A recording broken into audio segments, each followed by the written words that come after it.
welcome everybody to the show. This is episode 1 of ArgoTalks, a new podcast that I'm doing just to try and expand my range of content for you guys. Lots of different discussions going on at the moment in terms of the gaming industry and a few different bits. So for my first episode, I thought I'd pick something that is still a hot topic, and that is the gaming industry as a whole, and more specifically Cyberpunk 2077 from CDProjektRed. I don't think anyone who plays video games at the moment hasn't heard of the issues that this game's had, and the problems that are going on with CDProjektRed. So I thought it'd be ideal for a discussion. So got two guests with us tonight. We have the fabulous Games with James and the fabulous Gaming with Us. Guys, please introduce yourselves and say hi. I'm James. I'll go first. Yeah. Okay, so my name is James. As Argo said, my channel is Games with James. In terms of my background, started streaming back in, when was it? So July of last year, properly, where I met Gaming with Use very early on. Acted as my mentor as well. Good.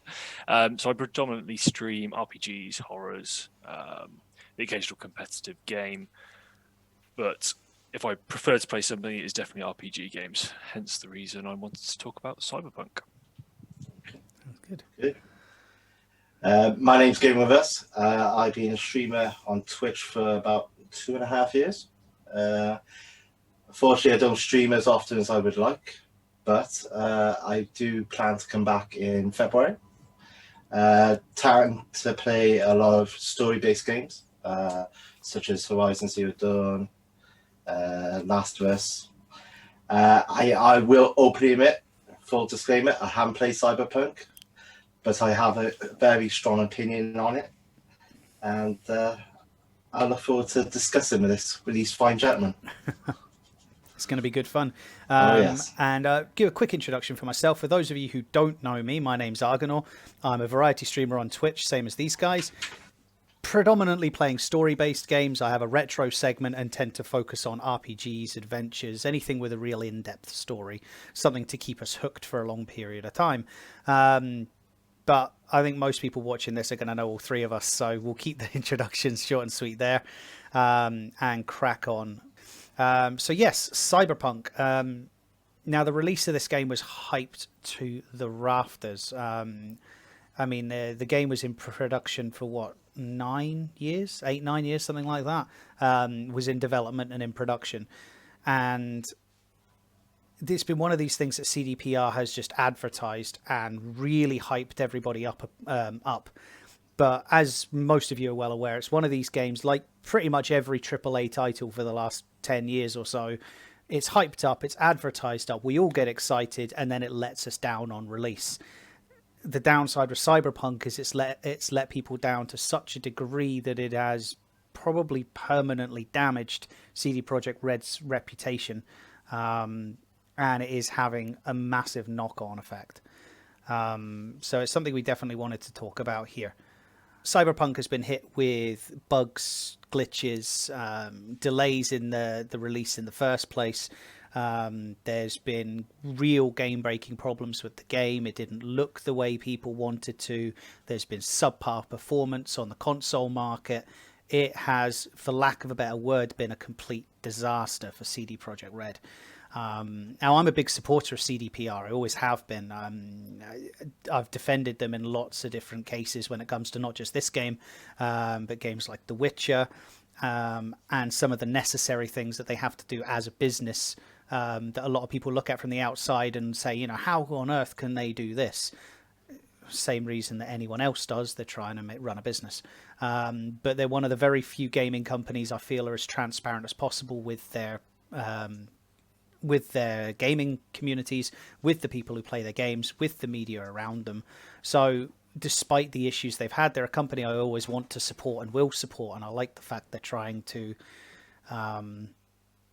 really kind of fix the issues they're doing and try and keep things open, and they have taken responsibility for the problems that have happened. So I'll hand it over to you guys first. The first thing I wanted to talk about were your thoughts on how the game was delayed through development. whether or not it was something that you felt was necessary, or whether they needed to delay it longer, or the effect that had on people's expectations for the game. You go first, Sam? Well, I think it's going back to the whole project. Look as a whole, I think it's very ambitious. They did lay some big claims, and from what I can see, they haven't succeeded on some of them. But in terms of the development cycle itself, from the research I was doing, I could see it didn't get off to a good start, which is a shame, considering how successful The Witcher 3 was eventually. Because correct me if I'm wrong, but didn't The Witcher 3 have some issues? The Witcher 3 did have issues, yeah. Nothing quite to this scale, but it took a couple of years for that game to really build up momentum, at least outside of Poland. It was going to be a smash hit there regardless, because The Witcher 1 and 2 were such big successes in Poland, because obviously it's a Polish company. It's based on possibly the most famous Polish fantasy, not a set of novels ever created, you know, and I don't know if you guys know this, actually, The Witcher 2 was so big in Poland that the president of Poland gave a copy to Obama when Barack Obama went to visit Poland on, you know, typical kind of goodwill diplomacy talks and travels, and gave Barack Obama a copy of The Witcher 2 on the Xbox 360. This is a sign of our country's culture. That's how big the game was in Poland, but it was The Witcher 3 that really slingshot the company into the international market. But it did take time for that to happen. And say the issues it had when the game was first released was a big part of that. So the development cycle itself then, so from what I gather, did they have to increase the size of the team? Yeah. From what I understand, they increased the size of the team several times. I think their team now is something like over 700, 800 developers, something like that. I haven't got the specifics for it. But I know the game was delayed 3 times. It was always supposed to release in 2020, at least, you know, for the most part, when we got an official date for it. And the original date was April 16th, and it was actually a big thing for my wife and I, because we got married in March, just like right at the start of March, right before the lockdown. And it was a kind of a running joke that there were wedding presents to myself, because I don't want anything apart from new video games, that we would get married, we would come back, we would get Final Fantasy VII Remake, and then Cyberpunk the next month, and that would keep me going until later on in the year, when, say, Last of Us was due to release at the end of the summer. And obviously the first delay came out, bringing that date to September 17th. And then they delayed it again to November 19th. And then they delayed it again to December 10th. And I can remember the huge amount of outcry and uproar from the communities and the journos that just went ballistic. You know, a game that's been hyped up for so long, been in development so long, has then been delayed and delayed and delayed. So, well. Yeah, I think like you, Argo, I had it on pre-order pretty much prior to April. And then obviously the big delay came. And I thought, okay, well, fair enough.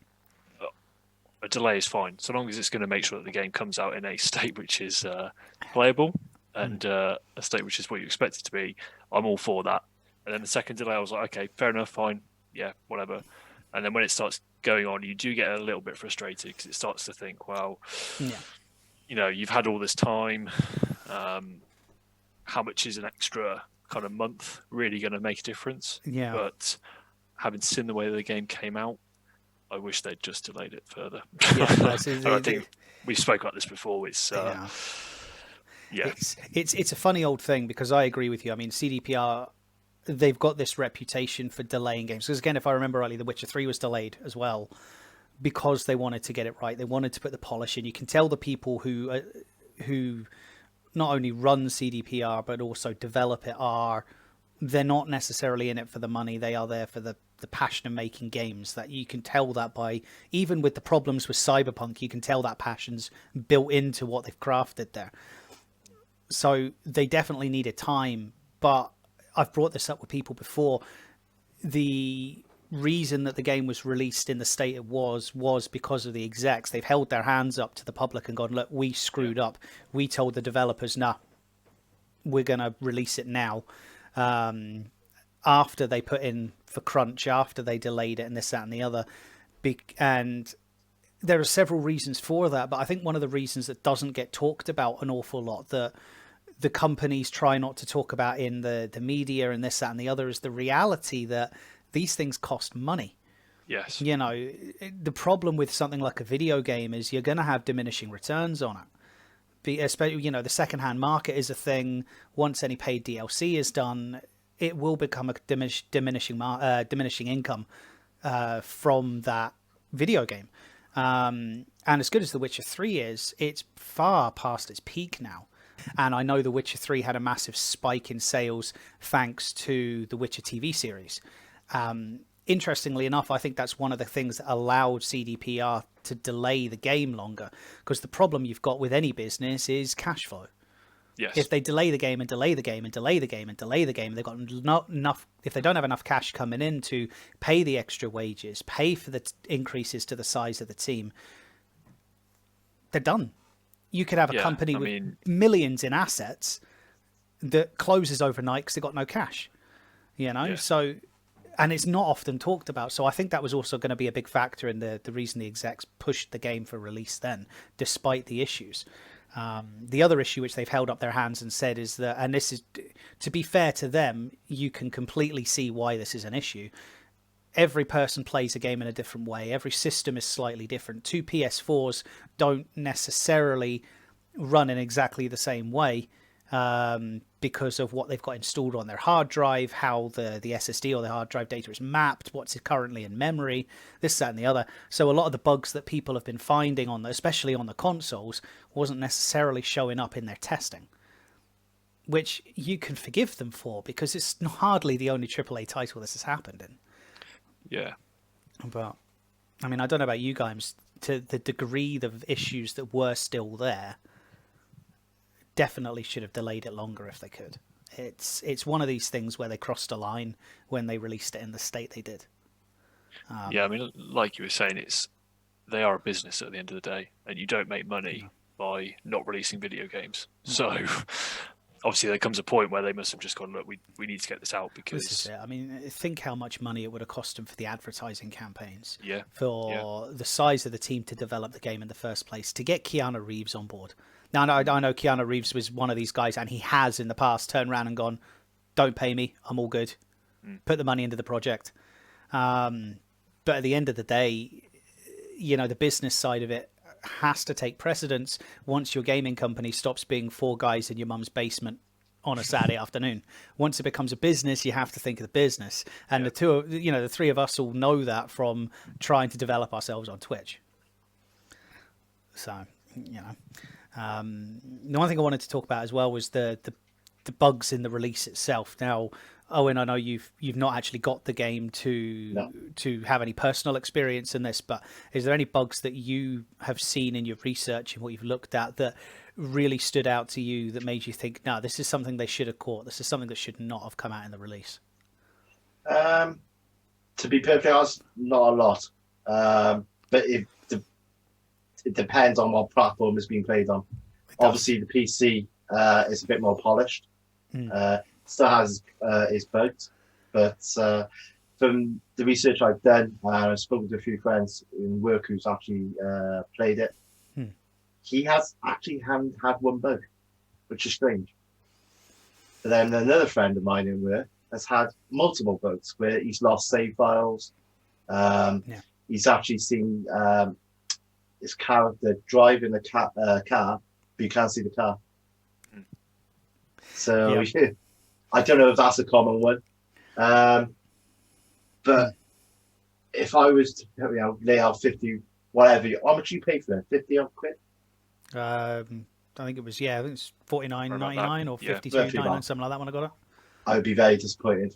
I would be. Yeah. Like you said before, it should never happen. Yes, it is a business, but at at what point do you jeopardize your business and future business by just releasing it, Yeah. a little bit later?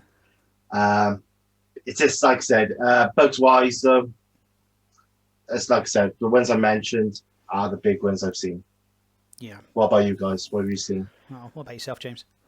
So obviously I've been playing it on PS5, obviously the PS4 version on PS5, and I'll be brutally honest, I think I've maybe had one complete crash. So that was finished a mission, it was loading the next thing, the loading bar went about halfway, got stuck for a couple of minutes, and I thought, okay, well, something's obviously going on here. Left it a few more minutes, just didn't budge. So just rebooted the game, went back to the original save file, and was back together again. Yeah. In terms of mid-game bugs, you get the odd NPC behaving weirdly. But again, I think I've only put in probably, I think I'm up to about 10 to 12 hours at the moment. Yeah. New dad problems, eh? Yeah, definitely. Yeah, you know it. So for me, obviously, another 10 to 12 hours, maybe I would experience more. But at the moment, in those 10 to 12 hours, I've had one game-breaking bug. Yeah. And the rest have just been kind of nuances or silly things that I look at and think, oh, that's, that's stupid. With it, this is the thing. I mean, I think a lot of the problems are down to personal experience. I think the people who have got it bad have got it like unbelievably bad.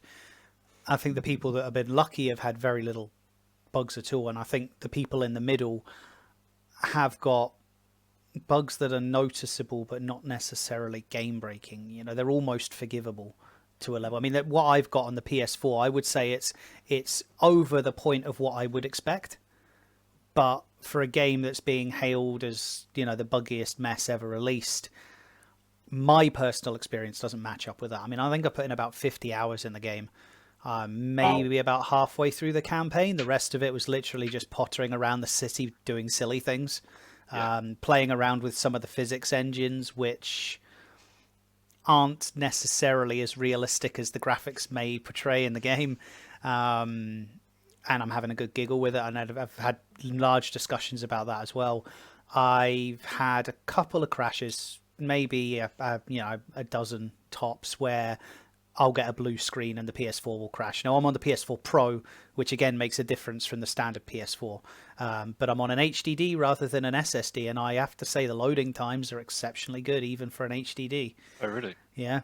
Yeah, you're talking 35 seconds to load an area on an actual loading screen. And then once you're into the game, it's pretty seamless, unless you fast travel. And then again, 35 seconds. Considering The Witcher 3 is about 2 minutes. On an HDD, it's mad. But yeah, I've had a few things, a few graphical bugs. One that keeps popping up is my style in these kind of games tends to be grab a sword and chop people up. As you might expect, when I was younger, I liked playing Shadow Warrior because that was hilarious. Made by the makers of Duke Nukem. Duh. But you've got if you attack an enemy with a katana charged up for a heavy strike, and you take enough damage to kill them with it, you will do a decapitation animation where you'll just literally take their head off, and that animation itself is really janky and buggy, and it's a bit of a mess. But overall, apart from the blue screen crashes, I've only ever had one softlock. And that was when I did the stream on my birthday, where I kind of showed it off for the first time in the training shard you get with Jackie right at the beginning of the game to teach you how to play. The final level of that is 3 guys enter a room and you have to kill them in any way you feel like. The third guy spawned into a wall. So I had to reload my save, and then he spawned properly and everything was fine. So that's about it. I mean, it is more than it should be, but it's nothing that would make me, throw the game down in anger, demand refunds, and try and ruin the company, especially when they've turned around and said, look, we're trying to fix it as quickly as possible. We screwed up. I'm sorry. Here we go. So I think I do know people, though, who have had unbelievable problems. So it's one of these things, again, it's trying to do too much at once, I think. I think one of the mistakes they made was trying to release it on so many platforms right away. Yeah. I Can I ask you that? I would have been annoyed if they'd done it as a PC exclusive, because I'm still don't have a decent PC yet. It is coming, and I'm actually tempted to rebuy the game for PC afterwards so I can mod it, but that's a story for another day. It depends on what state the game comes into after they've gone through their patches and fixes and everything else. Yeah. One of the reasons I am taking my time with the game is I'm waiting for the 2 big patches in the next couple of months to see how much of a difference that makes to the gaming experience. And then I might start the game again and then just go through it properly. Yeah, that's kind of where I'm at the moment with, because obviously they're doing the PS5 upgrade for Yes. it at some point. I think think that it's is due. End of summer, I think. Yeah, Something and like obviously I'm reaching the stage now. Do I put more time into it, or do I hold fire and maybe think, well, how much better could it be when I play it later? But Yeah.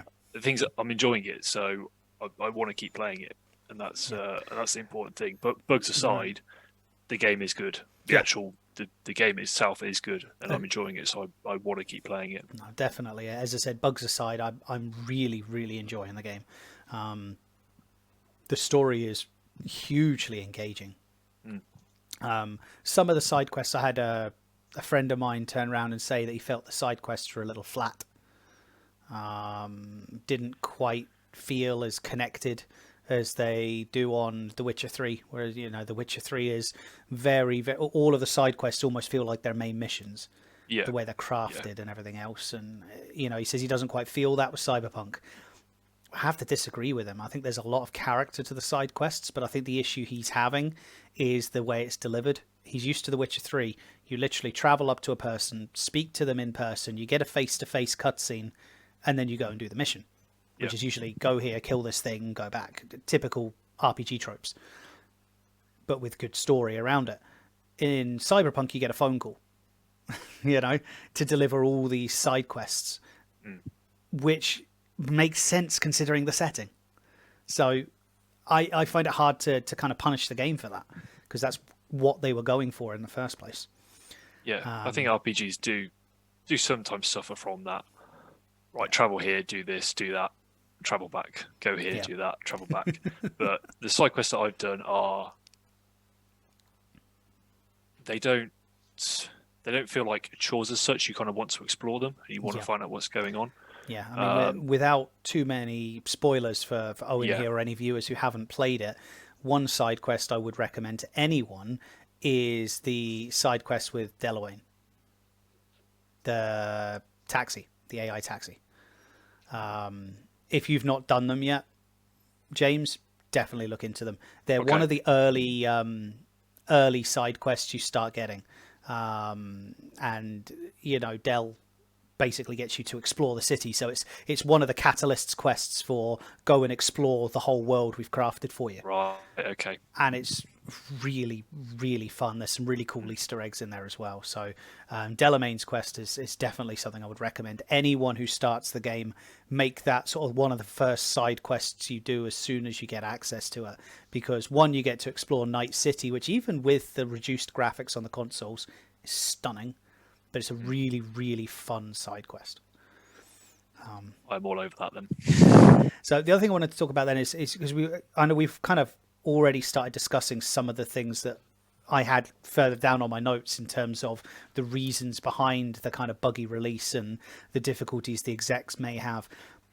What do you think about the execs' decision to remove their no crunch policy after the game got delayed? And they kind of brought that back, and everyone ended up started working 6-day weeks again, especially considering the issues we have at the moment, which was all of the programmers are working from home, trying to do all their software development, everything else from their home PCs in a completely different environment, to then remove their no crunch policy. What do you think about that decision? And how do you think it affected the game? Owen, do you want to go? Well, honestly, I think it was probably a mistake, but I understand the reasons behind why they released the statement. But I think it's a problem not just with them, it's with, we had the same issue with The Last of Us 2 with Naughty Dog. And I'm sure we've had it. I think GTA was another one, wasn't it? Red Dead Redemption had it as well, didn't they? Yep. That's right, yeah. So it is a problem throughout the whole industry as a whole. I think looking at it as an outsider, I do feel that they put a lot of pressure on themselves to get things done. Obviously, like you said before, it is a business. They're there to make money. But when you release name a release date so soon, that puts a lot of pressure on people. And obviously, going into working at home, that's something we couldn't foresee that happening. And it took, let's be honest, it took us a while to adapt. And some of us are still adapting now.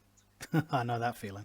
Yeah. So, personally, I would have said, look, we're going to delay it to 2021. It gives us plenty of time. It's good for the employees, to get a work-life balance. And then, we will deliver a polished game that you all deserve. And unfortunately, like we've already gone over it, we haven't had that. Yeah. And correct me if I'm wrong, didn't they have to work weekends as well? Yeah, I think it was 6-day weeks. Yeah. Maybe 7 in some cases. Now, that's 12 hours, 14 hours a day. That's not healthy. Likely. It's not healthy. It's not healthy. And, when you're haven't got that balance and you're mentally tired as well as physically tired, because of everything's going on, you're going to make mistakes. And that's what's happened. Yeah. They've taken their eye off the ball. They should have had support from the management. The management should have had the balls to say, look, you know what? Yes, we've got to make money, but there's no way we can release this game as it is. Yeah. And you were saying earlier about them being transparent and all that. And to a certain degree, they have been. Yeah. But at least but they since haven't. the problems. Yeah. Yeah. Since the problems have. But name one other company that kind of airs its dirty laundry while something's still happening. If the game had been released with no problems, then there would have been nothing to air apart from the fact that they had to rescind their crunch policy. Everyone already knew that before the game was released. So, nothing else would have needed to come to the spotlight if they managed to get the game out to sort of fit the vision that they wanted for it. So, as I say, name any other company in the world that airs dirty laundry before something wrong happens. It doesn't make good business sense, as well as never happening. No. So, but what are your thoughts on it, James? Yeah, I mean, I agree with a lot of what Owen said, to be honest. I think what's more frustrating is the fact that they rescinded the crunch and it still had problems. So there was clearly, they tried it as a solution and it just didn't work. So in that case, they should have just said, right, we're going to release it in 2021. Let's give everybody the time to actually work on it. Yeah. But equally, it must be very difficult to work on a project of this size from your home, where you would normally be in an office with people around you who you can talk to and bounce ideas off immediately in real time. Yeah. Whereas if you're sat at home and you've got something and you've got to email somebody or phone somebody, and it doesn't seem a conducive environment for working on this kind of project. With this is it. I mean, at the end of the day, video games in general are another source of art media. It's like film, it's like books, it's an art media, and it's created by groups of people. You need to be able to bounce creative ideas off of you instantly, troubleshoot instantly, pull that information together, as opposed to trying to do it. I can't imagine trying to create a video game remotely in this kind of environment to that level of complexity. I really can't. Now, if you had teams of, say, 5 people, which would be the optimum size of a team for a particular job, and those 5 could meet up, at the very least, your productivity would go up. But trying to do everything remotely due to COVID and all the issues we've got here, I can't imagine trying to do that. It's such a difficult thing to ask. No, I agree with you, Owen. I think the best thing they could have done would have been to just delay the game to 2021. Yeah. But I feel they trapped themselves with their own marketing. That was one thing I wanted to bring up, is the marketing of it in general, because this is not a problem unique to CDPR.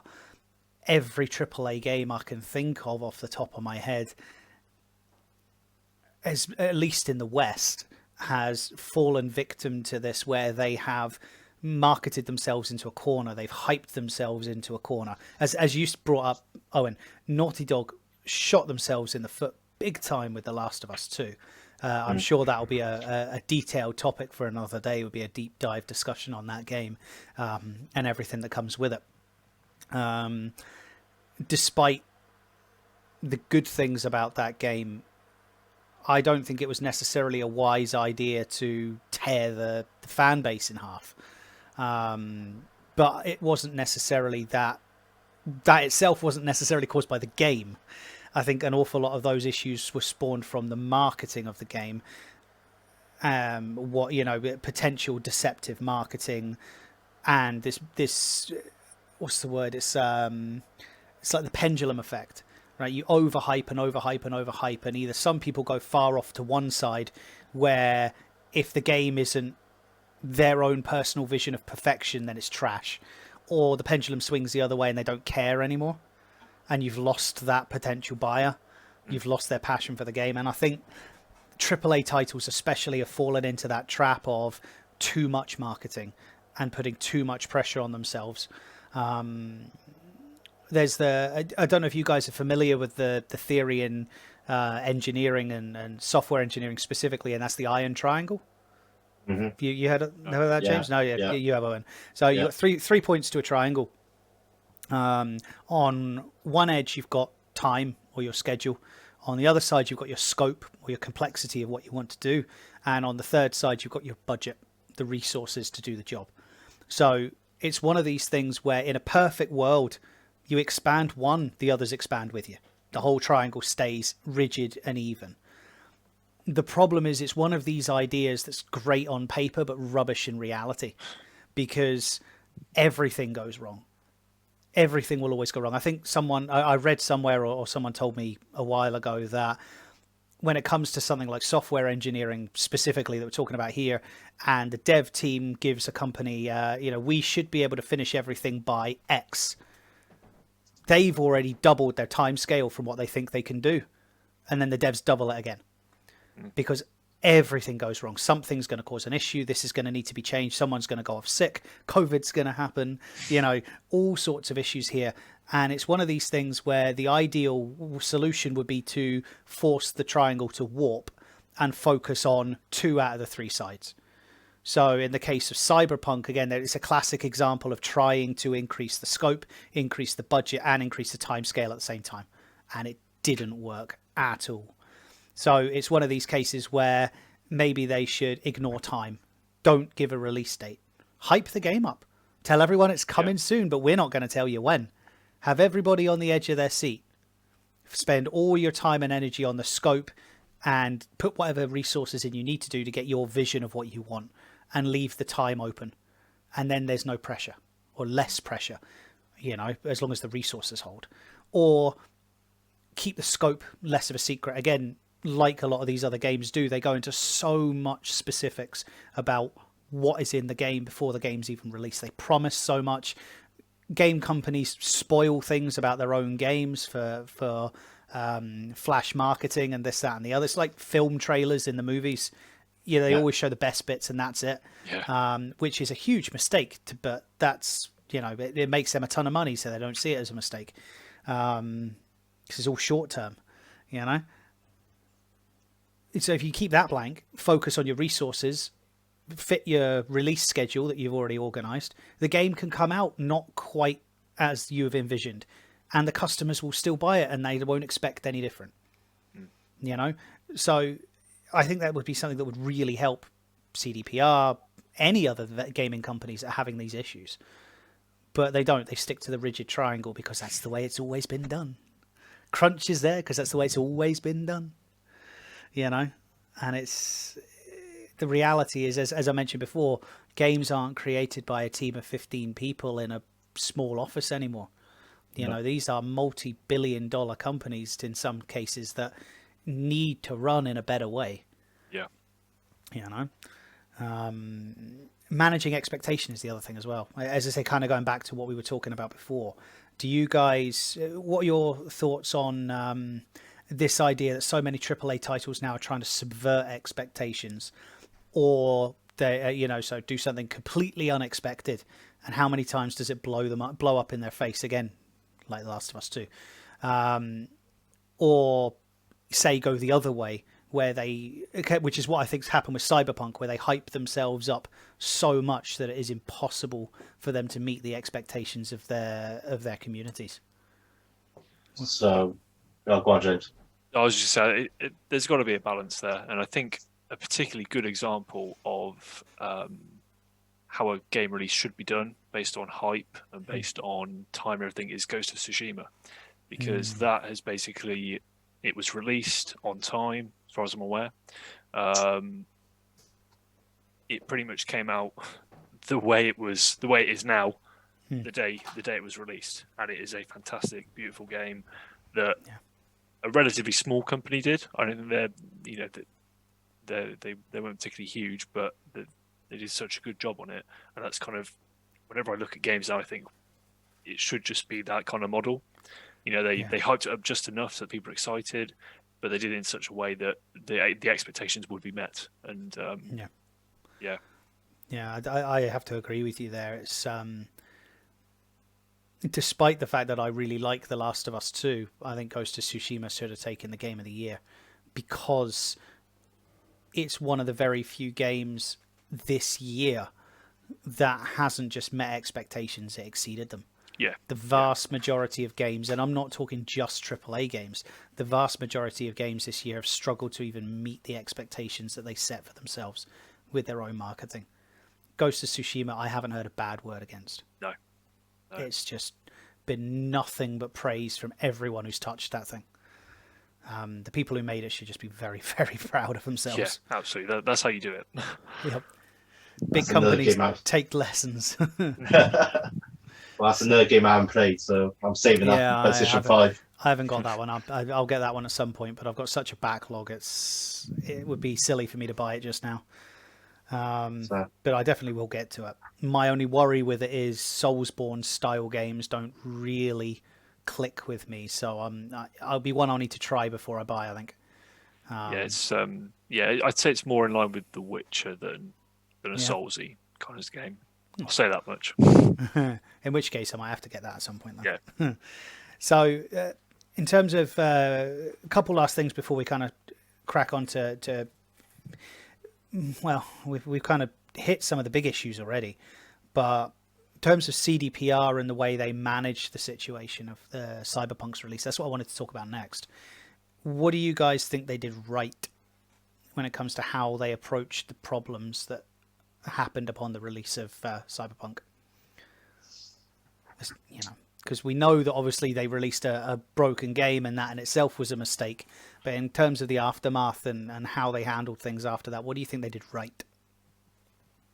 There's a couple of things they've done right. One of the first announcements they made was the free upgrade to play next gen. Yeah. That I think, if I'm not mistaken, they were the first people or first companies to actually say we're not going to charge you twice. Yeah. So that was a great start. Well, they actually announced that for The Witcher 3. Once the PlayStation 5 and the Xbox Series X got a release date, CDPR announced that they would do a free upgrade for The Witcher 3 to next gen. So it made sense for them to get straight on the ball with Cyberpunk doing the same thing, considering Cyberpunk was developed for PC and previous gen hardware. Yeah. So yeah, that was a great start. And let's be honest, all right, they messed up, but like you said, they're big enough to own up to their mistakes. They held their hands up. They've been transparent about it. They said, well, we'll fix it, and I truly believe they will fix it. I just think like we've gone over before, I just think it might be a little bit too much of a issue to fix. Yeah, sort of too little, too late kind of Yeah. situation for a lot of people. Yeah, But hopefully, like I say, it could be another No Man's Sky, where in a year's time we'll get the game that we should have had from day one. yeah, I hope so. Cyberpunk is one of these games that I really want to see succeed. I really want to see them fix these issues and get this sorted out to the degree where it should be. Do you think it's too big of a game though? Well, no, I don't. I think their ambitions were very, very ambitious with what they wanted to do with the game. I actually don't think they've necessarily hit their own ambitions yet. In terms of like the size of the city itself, it's actually not as big as, say, some other games on there. I mean, I think it would give something like Red Dead Redemption a run for its money in terms of size. Right, okay. You know, or the Witcher 3, if you combined all of the areas together. So it's not unprecedented in terms of the physical scope. But what they have done and what they've said in terms of like the development cycle for the game, something like The Witcher 3 is obviously split into different sections. I think Red Dead Redemption 2 did real-time rendering, didn't it, as you were getting into different areas. I forget exactly how they programmed that. With Cyberpunk, what they wanted to keep loading times as low as possible was to basically go, clunk, there's your city. So from that perspective, it was really, really ambitious how they developed it. But what I will say is, even if the size of the world itself is not sort of, 1.5 times the size some of these other games may be, what it has is a huge amount of detail and objects in the game. You look at a lot of The Witcher. Exactly what I was going to say. Yeah, a lot of The Witcher is open plains. You look at The Witcher 3. You look at Grand Theft Auto 5 is probably a bad example because the city's nowhere near the size of Night City. But you look at sort of Red Dead Redemption. There's loads of planes and single items. You look at Night City and there is everything: trash cans, lights, barriers, and all these extra movable objects that you might not be able to interact with, but have their own hitboxes, have their own programming. They may not have got all of the actual people within the city to feel as alive as some other games. Again, Red Dead Redemption 2 always comes to mind with that because the whole world is so living. I haven't seen a game as good as Red Dead 2 in terms of making the game feel alive, apart from Final Fantasy 9 and Final Fantasy 12. Because those games, it's like a lot of Final Fantasy games, they're ultimately empty, but they made the game feel full and alive and dynamic. And Red Dead pulled that off wonderfully. Night City, a lot of it still feels like a video game filled with NPCs as opposed to a living, breathing world. But I think a lot of the programming is going to get tweaked with all these patches. But the amount of sheer volume of detail, bits and pieces, the huge, not even as they mentioned in the interview, I don't know if you guys seen the most recent interview that came out about their schedule for changes to Cyberpunk. It was up on Twitter. They made a point of saying that it's not a flat world that they've put a city in, and they're not wrong. There is so much to the city, it's not even funny. So the ambition was massive. I think the issue was I think they just bit off more than they can chew in the timescale. I think if we didn't have COVID, I think it would have been a different story. Yeah. But I think they shot themselves in the foot by, as you guys said, they put too much pressure on themselves to release it this year. Well, last year now, because it was January. And I think that's really what hurt them in the long run. I think once the things have been fixed, once the hot fixes and the patches are all in, I think they can do a really good job of getting it to the vision that they wanted. Whether or not they'll fix the damage done with the gaming community is a different story, because that's going to be largely down to the individual. So if you were in charge now, and when would you release that game? If it was me, I agree with you guys. I would have released it this year, probably midsummer this year. or even towards Christmas, and done a big marketing drive then. But it is a difficult one because, as I said, we don't know the internal workings of the company in terms of things like their finances, their cash flow, what pressures the execs are under to get that game released.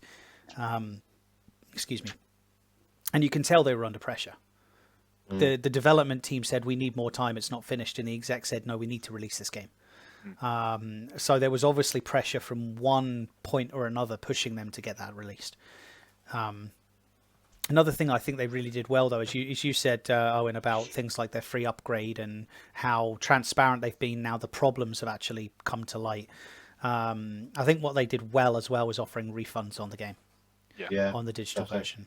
I know everyone's kind of slamming CDPR because PlayStation Store took them off the digital store, but I haven't found anything concrete about this, but I am pretty certain that the decision to take them off the PlayStation Store was initiated by CDPR, because the PlayStation Store has got basically no liability in a game being shite or broken or this, that, and the other.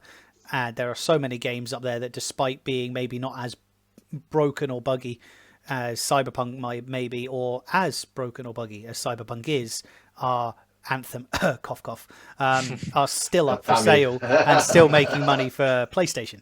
So I don't think it was PlayStation's decision to take it off the store. They don't seem like the company who would cave to that kind of anger and outrage when other games, of course, so much division between in the gaming community, or that much outrage, are still on the store and still being sold. So I, hand on heart, believe, it's a shame I couldn't confirm it, but I believe that decision was done by CDPR, or at least initiated by CDPR and discussed with PlayStation.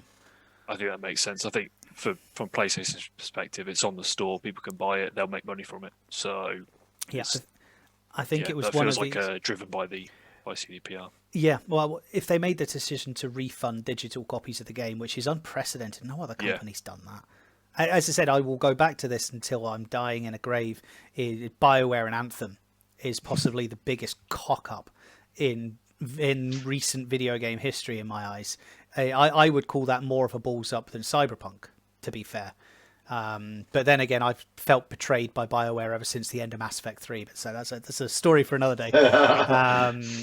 But yeah, that game's still on the marketplace. But once CDPR offered to do refunds on digital games, that's when it starts affecting PlayStation, and that's where the infrastructure of the PlayStation Store and everything else can start affecting them far more negatively than buying physical copies. So I think the moment that CDPR offered refunds on digital games, that discussion needed to be had. And I honestly believe that taking them off the PlayStation Store was CDPR and PlayStation going, look, let's just simplify this and stop anyone else from getting it until we're all happy with how it's going to go. It's, as I say, it's just a shame I couldn't confirm that completely, but that's my gut feeling on it. What do you think they did? Question. Yeah, go for it. How many areas in Cyberpunk then? Is it 7 or 8 different sectors of the city? Plus then the outskirts, like something like that. I have driven to the edge of the map where it physically wouldn't let me go out of the city. That was quite funny. Actually took me about 10 minutes of riding my motorcycle. 10 minutes real time of riding my motorcycle from maybe the middle of the city. So yeah, it is a big city. I'm not going to lie, it is a big city. Gorgeous city. The car mechanics are fun. I never thought I could flip a truck with a motorcycle, but I can. Drive into a truck at a high enough speed, hit it at the back between the wheels, and it will just bounce right over your motorcycle. Yeah, I think the driving does need some looking at, to say the least. Well, we're all used to Grand Theft Auto. That's the problem. Yeah, Grand Theft Auto's mechanics in terms of, and say Red Dead Redemption's mechanics in terms of things like shooting, headshots, and Rockstar have always been the king of vehicle-based physics engines. They have been the king outside of the racing games for a decade. So anyone who expected CDPR's physics engine for cars in the first game they've ever made with cars in it to be to the same level of Grand Theft Auto 5. I think they were kidding themselves. And I think it's Rockstar is a far bigger company. It is far bigger company, but it's also not what not what Cyberpunk's about. Cyberpunk's, I mean, at the end of the day, Grand Theft Auto is a driving adventure with a story. It's all about the cars. It's all about the driving.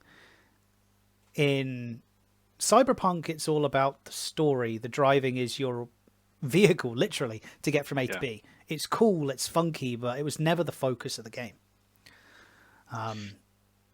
But yeah, when I got to the edge of the map, there was basically a toll booth kind of thing, a big barrier.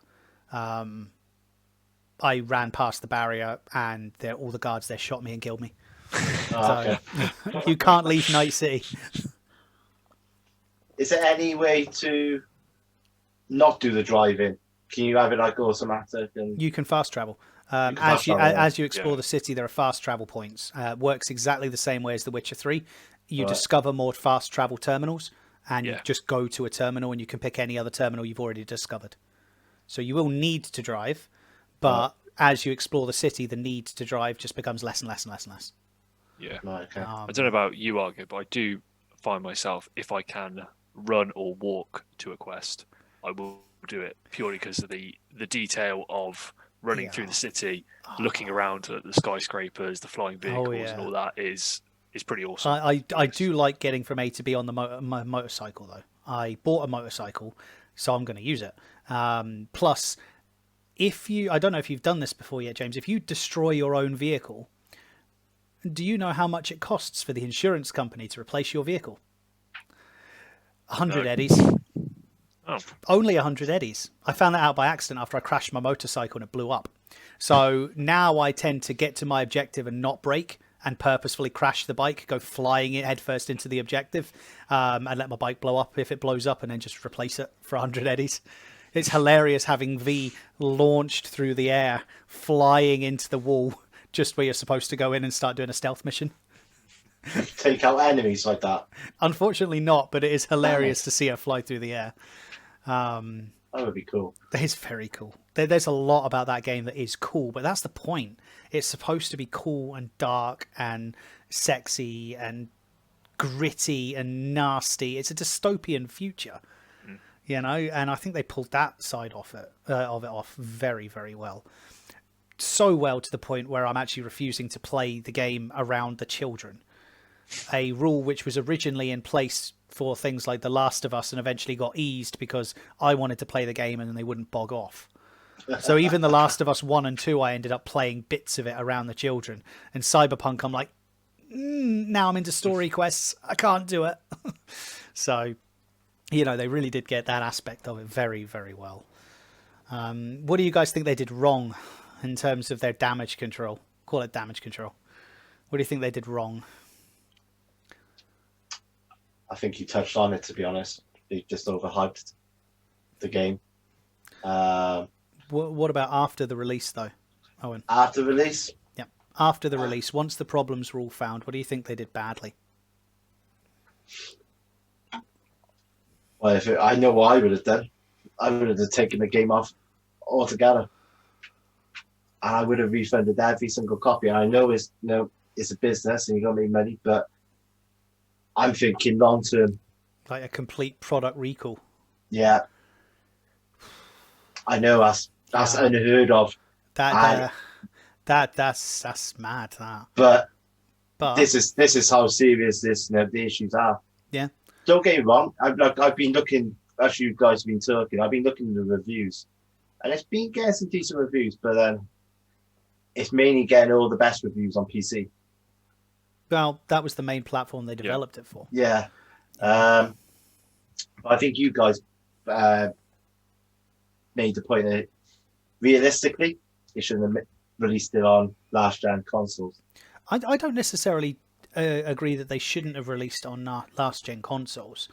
I think if they were going to release it last year in 2020, I think they should have released it on PC only and done it as a timed exclusive for PC. Two big reasons for that. One, nobody ever does a timed exclusive for PC. If a game's exclusive to the PC, you don't get a console release. No. You know, it's either a console game that is ported to the PC or PC only. I can't think of any games off the top of my head that were released on the PC first and then brought to console. At least not now. It's usually either all of them together or consoles and then PC. And since CDPR own GOG, they've got the market there on PC. Yeah. And then they could have taken the extra time to develop it for either, say, PS5 and released a PS4 and PS5, Xbox One and Xbox Series X version of it this year at the same time.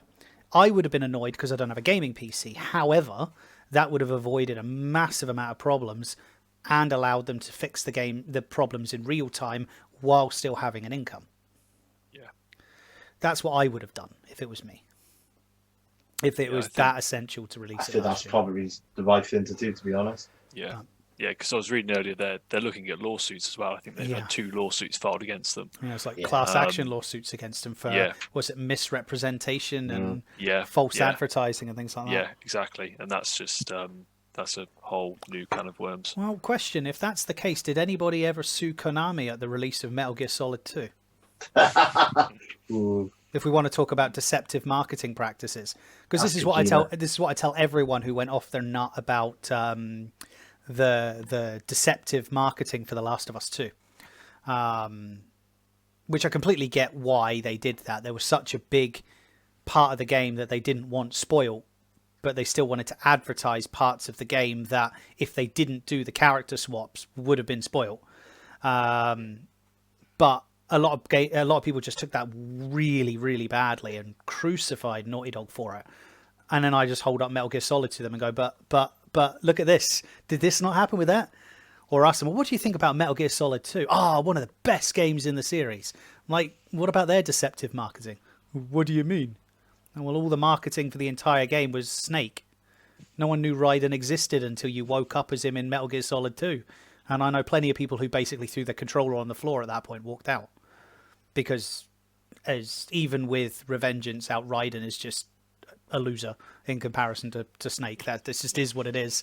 Metal Gear Solid 2 will always be my least favourite in the series. Apart from 4 and 5, but I refuse to play them, so... I completely refuse to play them. You never finished? I never played 4. No chance. They won't beat Metal Gear Solid 3. What's the point? All I need in my life is Metal Gear Solid 3 and Metal Gear Solid Twin Snakes, and I'm a happy boy. I would actually have Twin Snakes if it wasn't a ridiculously expensive GameCube copy just now. If you have a copy... I have a copy of it. Don't get rid of it. Don't get rid of it. No, I'm not going to. Oh, so good. So good. I still have my copy of Metal Gear Solid 2 and 3, though. They're on my PlayStation 2. But yeah, it's, the whole deceptive marketing thing. I don't know. I always seem to think that it's one of these things where when a company gets pulled up on deceptive marketing, it's always being cherry-picked.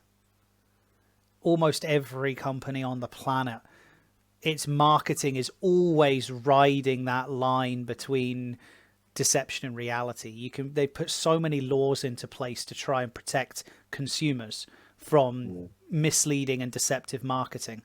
And these marketing companies will do everything in their power to straddle that line because it sells more products.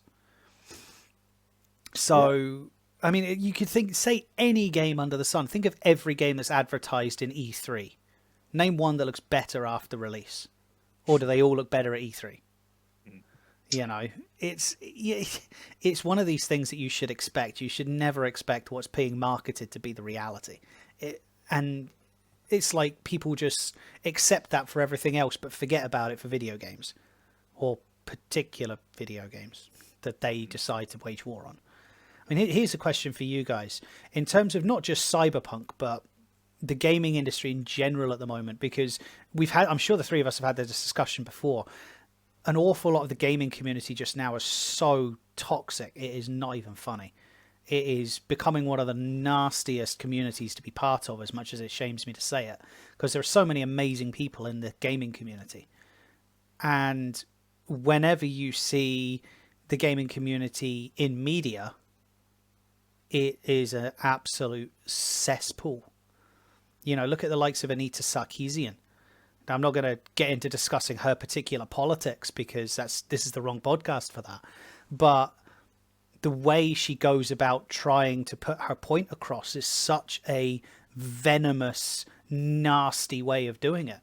And in terms of the gaming community itself, people's reaction and reception and perspective of games, how much of that do you guys think is influenced by really toxic gaming journalists and them trying to say stir the pot? I think a huge amount. I think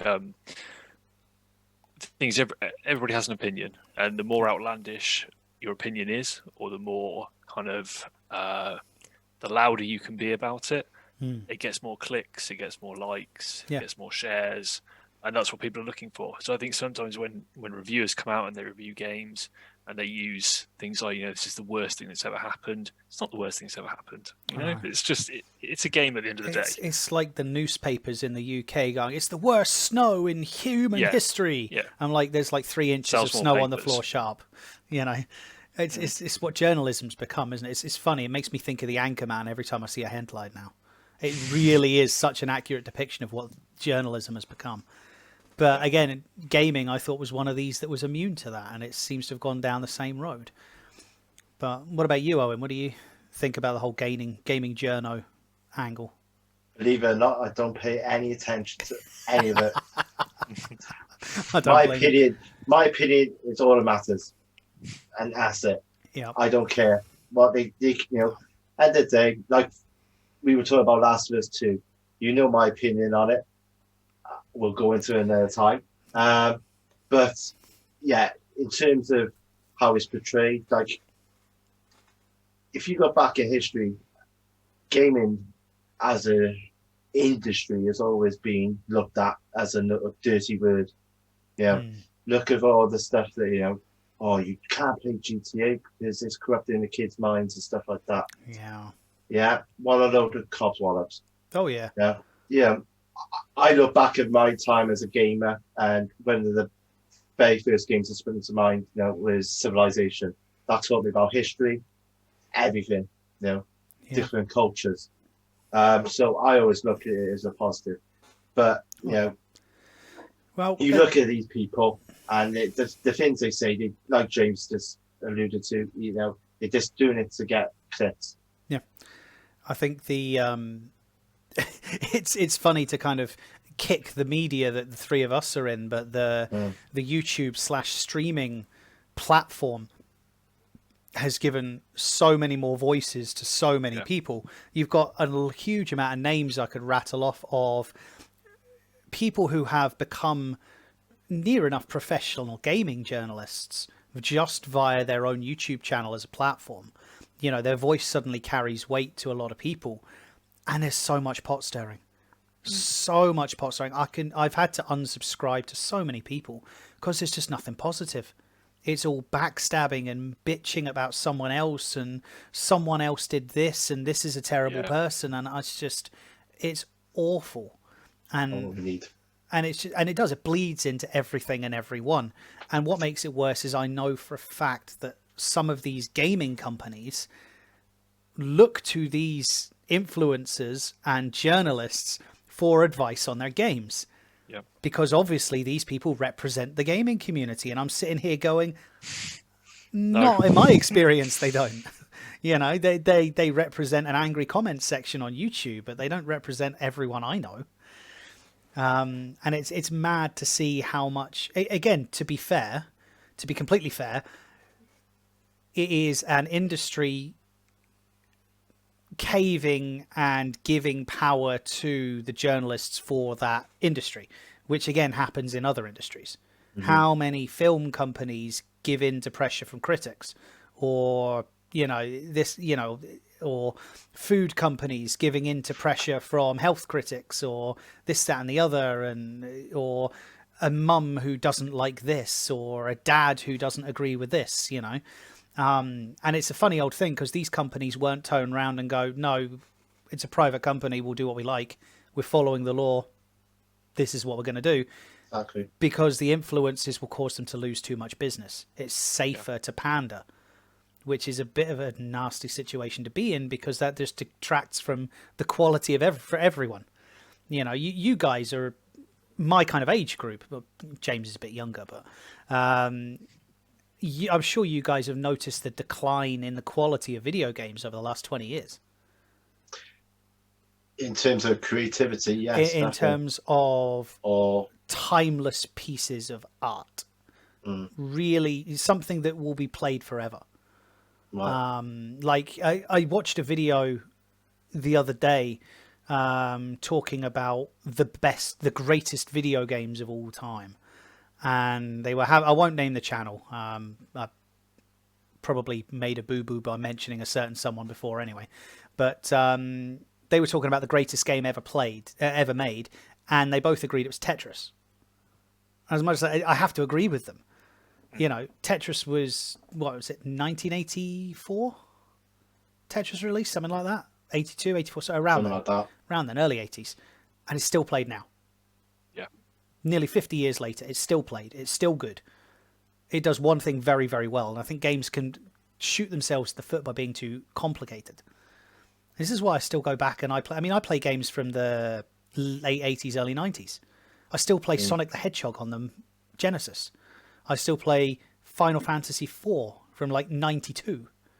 Chrono Trigger from 96. And these games are timeless. They'll be played forever. But out of the PS4 generation, now if you go back to the 90s, I could name you 20 or 30 games that I know hundreds of people will play till the day they die. In the last 10 years, can you guys name more than, say, 5, maybe 10 games that you would class as completely timeless? Do you think that's because of the amount of games that are around nowadays? I don't necessarily think so. If you look at the 90s, look at how many games that came out for the PlayStation 1. More games were, I'm pretty certain, more games were released for the PlayStation 1 and the PlayStation 2 and the Nintendo and the Super Nintendo and the Genesis. Those 4 consoles, I think, had more games individually per console released than the PlayStation 4. Because the development cycles are shorter. Development cycles were shorter. Games They were were as cheaper. well. Games were cheaper. But there were more games produced. But there were also more timeless classics because I think there was more focus. I think it goes back to this point of having a smaller production team. I think having the bigger the development team, you know, this idea that the more people you have in a team, your productivity kind of curves out and evens out. So when you have a team of about 5 people, that's your optimum productivity per person ratio. And you start going above that, each person becomes less productive and you kind of taper out. I don't know exactly the inner workings of some of these video game companies, but I sincerely doubt they have, you know, call it 20 teams of 5 to make up their production team, you know, of 100 people, or each team of 5 working on their own part of the project. And these pieces of the puzzle are all managed by department managers. I have a feeling it's more like one department manager trying to manage 30 people on their own. Yeah. Is more likely what it is. And that can't be good for the development of the games. You know, and it makes us sound like we're all passionate about video games here, right? I know a lot of people outside of the industry don't get that. But then you try and compare it to the sport they're passionate about or the movies they're passionate about. It's the same thing. It is a form of art that we're passionate about and we try to be knowledgeable about. And I try to be as fair as possible. But creativity in games, I think games are trying to push so much on the technical side of things that we're not getting enough new IPs and new real creative edges in it. It's why Nintendo keeps winning the console wars, because the consoles itself and a lot of the games that they try to release on Nintendo have the extra creativity that the others don't. Well, that's why I believe the PS5 will beat the Xbox Series X as well, for the same reason. The PS5 is far more creative out of the 2 consoles. It's also got better performance on lesser hardware, but that's besides the point. But it's an interesting one.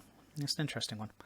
There was one last thing I wanted to talk about before we kind of sort of wrap things up, and that's my biggest personal gripe with the current video game industry, and I wanted your thoughts on it. That's leaks. What are your guys' thoughts on leaks and how they affect the video game industry? Oh, you go first on this one. Oh God. Let's end on a controversial subject, shall we? Yeah. Well, I don't understand why people do it, if I'm honest. It's only going to harm the product, as we know, but some people just get off on it. I believe, I could be making this up, but I'm sure there'd been a former developer who was working on a project who released a leak on a game. I'm sure I read that somewhere. I can't remember for the sake of me the game. But you think about it, like how many people watch those leaks or pay attention to the leaks, especially with the ever-growing social media platforms and all that. The likelihood most people are going to see it. It takes a strong individual not to watch these leaks or read these leaks. Guilty. Do you actually watch them? No, I avoid them. I avoid them. If there's a game coming out that I'm particularly interested in, I don't even watch the development news of the game. Like The Last of Us 2, I stayed away from all of it. All the news. When the leaks came out, I didn't watch a single thing. I didn't watch people discussing them. I stayed away from the whole thing. Not even see any trailer at all. No. Well, I saw the 2 trailers. That was it. That's all I'd let myself watch. Yeah, same. I managed to avoid, obviously, the big leak from The Last of Us 2. But it did take basically going on a social media ban because you've got to avoid it. Otherwise, it's just there. Yeah. And it's happened to me previously with films and things. You'll be scrolling down. Game of Thrones was an obvious one. You'll see something and you'll think, oh shit, that's just ruined it for me. Although spoilers are a different subject than leaks, I think. But people who spoil things should be shot. There's no debate on this one. Yeah, they spoiling games and movies for people should be a punishable offence. So did I tell you that someone spoiled Last of Us 2? The big thing that happened when I was playing The Last of Us on stream. Oh, did they? No, you didn't. No. Dude. Yeah. I was like, no. Damn. And that made me angry, as you can imagine, because you know how much I love Last of Us. Yeah. But it completely spoiled the game. That's bad. Although, to be fair, did you not figure it out? I had my suspicions about the big twist before The Last of Us 2 was even announced. This is what I said to my wife discussing what would potentially be in a sequel. I was like, this is going to happen, and then this happened. Yeah. I kind of did work it out. But like I say, it didn't feel right. But I say leaks I think it is going to happen. Yeah. Going forward. It's unavoidable. Yeah, we're just going to have to accept it. It's just down to that person to say, look, you know what? I'm just going to just not pay attention to them. And go on. I was going to say, do you think that it should be something that they should try and make a punishable offence? Absolutely. Yeah, 100%. You think that should extend to, say, the social media influencers who, say, watch leaks and keep broadcasting them and talking about them? Because there was, going back to The Last of Us 2, there was this big thing when people started talking about the leaks on YouTube. And Naughty Dog basically worked with YouTube to mute all of these people because they're trying to protect their investment. I don't think they necessarily went about it the same way, but what can you do? I mean, it's like someone you stole your manuscript for a novel you're writing, and then and then give it to like 50 people that are all starting to tell everyone about it. What are you going to do in that situation? You're going to lose your marbles. So I can't blame them. I think, is it the Streisand effect, where if you try and hide something, it basically just makes it 10 times worse. So as soon as you start trying to shut people up or remove this kind of stuff, you've basically lost all control at that point. This is what confuses me about leaks, because video game developers are more open now than they've ever been about exactly what's going to be in their games, apart from 1 or 2 things they want to keep hidden. This was Cyberpunk's problem. We all knew too much about what should have been in the game, that they couldn't meet that expectation, and that happens all the time. So I don't understand the mindset for these leaks, because all you're going to be doing, as you said, I think they just get off on it because they're going to upset everybody by doing it. Do you think we should go back to how it used to be then, and not You know, like you talk about Metal Gear. I remember, I was so stoked for Metal Gear Solid 2. But Kojima kept us guessing, didn't he? Like he always does. He plays these mind games. I like. Do you think other developers should adopt that approach? Well, I personally, if I was a video game developer, I would let people know that we're developing a new game, and then not do any actual marketing for the game until the game was basically at the spit and polish point. Yeah. Market it for 3 or 4 months heavily, and then release it when it was done. Yeah. So that all people know is we're developing a game. Because if there's no pressure, if there's no major interest, if there's no one who are really desperate for this, that, and the other, the amount of leaks will go down.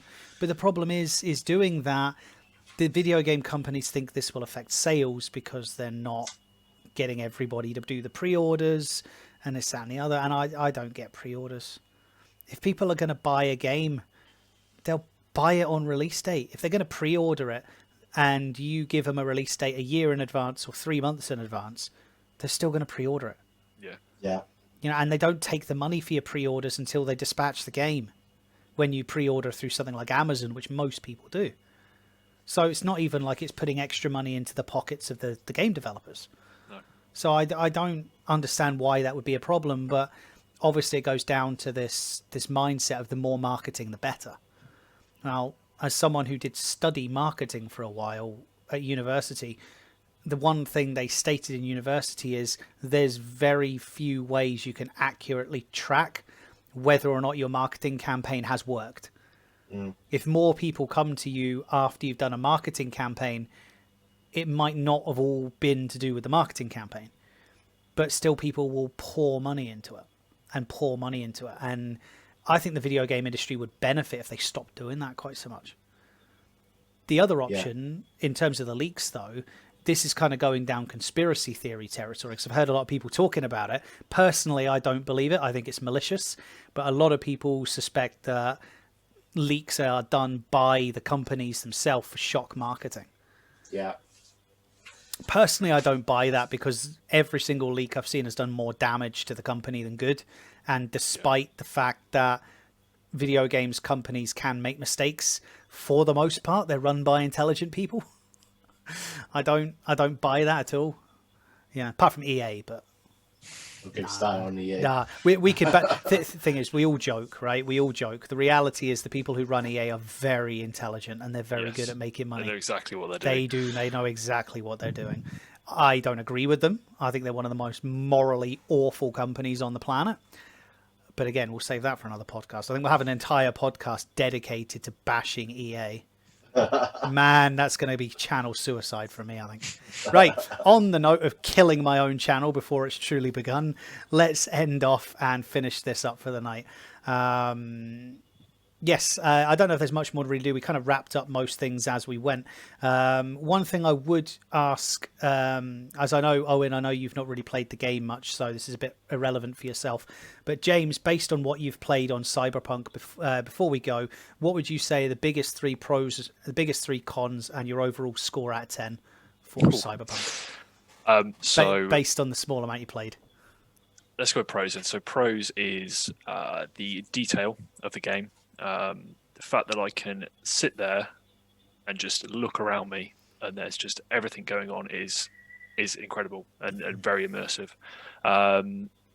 The size of the game in terms of play length and also physical size of the map itself. And third pro, what should we go for? I'll go with the actual story itself, although I'm still very much on early stages. It makes me want to play more. I want to know what happens next. And that goes with side quests as well. If I start a new side quest, it feels engaging and it feels like I need to find out what's going on. Yeah. Having recently played a side quest as well where I failed it by choosing the wrong option, it wasn't immediately clear that what I'd done wrong. And Just usually I was going to say, just out of curiosity, I wonder if this is the same quest I failed, the one on the floor underneath V's apartment. the police officer. Yep. Yep. Yep. Yep. Yeah. Yeah. So I love I it. failed that one, Yep. and it wasn't a bit. And for the first time in quite some time, it's usually fairly obvious why you fail a quest. Yeah. And I was sat there thinking, what have I done wrong? Like, Yeah. what happened? To the point where I had to Google it and find out why, because it was just bugging me so much. I had to find out what I'd done wrong. I haven't looked that up yet. I just felt like I got kicked in the stomach after Yes. that, Yeah. failing that quest, and I was like, no, all right, I'm moving on. I've got to. So it seems like if more moments like that happen, that will Yeah. keep me very much invested in the game. Definitely. Cons, obviously bugs, glitches, crashes. They've got to be top of the thing. Some of the combat does feel a little bit ropey. I don't know whether that's down to the actual bugs in the game itself, but it doesn't feel overly fluid. Yeah. Shooting and stuff like that can feel very almost wild at times. You're trying to aim at things and you either completely miss it or you overshoot it. But yeah, it's something like that. And final con.